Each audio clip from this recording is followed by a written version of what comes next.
Hello, good morning, traders. Today is the 13th of March 2023. We had a blessing day, guys. As you can see in all of my short videos, we had amazing trade, guys. So, pound Swiss franc, pretty straightforward. We were looking a pullback based on the 4 hour and based on the intraday. Let me explain to you how I analyze the market. If you look at the 4 hour chart, that was the pretty straightforward. As I explained, my trader price nicely broken, so we were expecting here another pullback.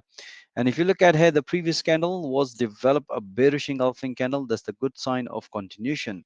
So what we need a valid technical entry this morning, as you can see it just before London open. As explained to my trader, we have sort of like you can see head and shoulder pattern, and we're looking this breakout. So if you look at the based on this analysis, price nicely broke on this previous low, and after this breakout, price nicely retest, give us the confirmation.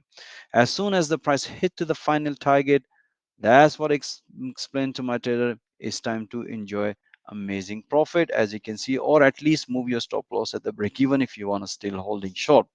Amazing trade, guys. If you want to see all that analysis in real time instead of review, most welcome. Join our fast growing trader community.